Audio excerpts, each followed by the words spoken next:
स्वागत है आपका हमारे YouTube चैनल ग्लोबल लर्निंग फंडा में। आज हम लोग का टॉपिक है समबाहु त्रिभुज। तो समबाहु त्रिभुज को हम लोग आज सीखेंगे, समझेंगे और उसका क्षेत्रफल कैसे निकाले जाते हैं और समबाहु त्रिभुज किसे कहते हैं, ये सब हम लोग आज सीखेंगे। तो चलिए स्टार्ट करते हैं। तो यहाँ पे देखिए, समबाहु नाम से ही आपका पता चल रहा है कि ये सम है। सम का मतलब हिंदी में होता है बराबर। तो यहाँ पे समबाहु मतलब ऐसा त्रिभुज जिसकी तीनों भुजाएं सम हो, मतलब बराबर हो, उसे ही हम लोग समबाहु त्रिभुज कहते हैं। तो देखिए यहाँ से ए बी सी ये एक त्रिभुज है। ए बी की लंबाई मान लीजिए 8 सेंटीमीटर है, ठीक है। तो समबाहु है, तो समबाहु में तीनों भुजाएं समान होती है। तो बी सी की भी लंबाई हो जाएगी हमारा 8 सेंटीमीटर।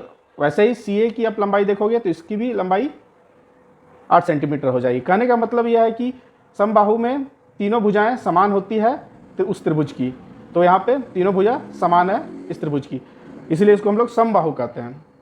तो आइए, तो समबाहु त्रिभुज में हम लोग क्या करते हैं। तो समबाहु त्रिभुज में आपको पता चलेगा कि त्रिभुज के तीनों भुजाओं का मान समान होता है, भुजा बराबर होता है तीनों भुजा। जैसे ये ए बी बराबर है बी सी के बराबर है ये सी ए, तीनों भुजाएं आपस में समान है, इसको ही हम लोग समबाहु त्रिभुज कहते हैं। तो चलिए आइए, अब इसमें अगर आपको पूछ देगा कि समबाहु त्रिभुज का क्षेत्रफल आपको निकालने के लिए अगर कर देगा, तो देखिए यहाँ पे प्रश्न आपको दे देगा। मान लीजिए यहाँ पे 8 सेंटीमीटर हम लोग लिए हैं यहाँ पे, अब इसका ही हमको क्षेत्रफल निकालना है। तो हम लोग कैसे निकालेंगे। तो देखिए, समबाहु त्रिभुज का क्षेत्रफल का एक फॉर्मूला होता है, उसको मैं आप लोग को बता देता हूँ। समबाहु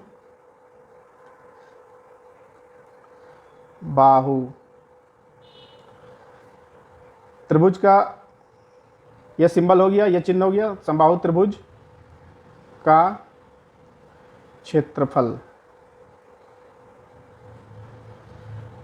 का सूत्र होता है आपका √3 गुना भुजा का स्क्वायर बटा 4। ये हो गया आपका समबाहु त्रिभुज का क्षेत्रफल निकालने का फॉर्मूला, सूत्र।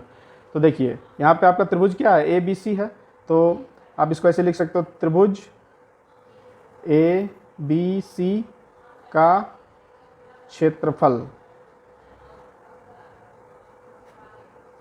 क्या हो जाएगा आपका √3 गुना भुजा की लंबाई आपका कितना दिया हुआ 8 सेंटीमीटर।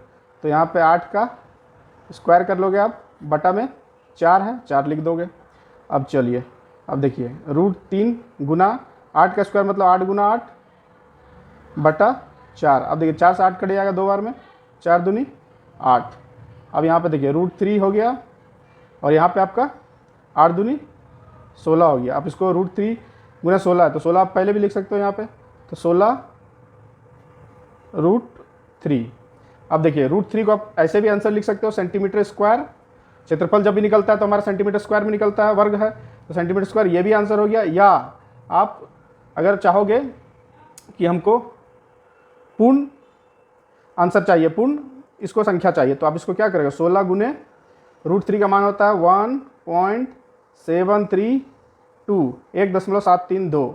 अब इसको गुना करोगे तो आपका आ जाएगा आंसर 27 दशमलव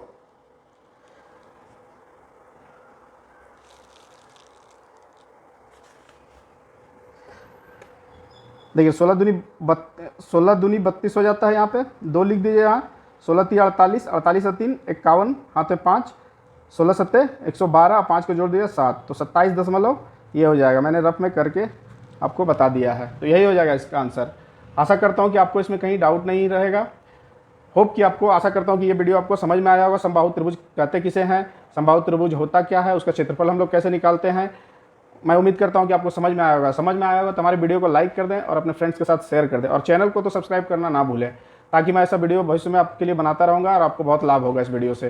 तो आज के लिए यही, धन्यवाद। हमारे चैनल को सब्सक्राइब करते हुए जाएं, धन्यवाद।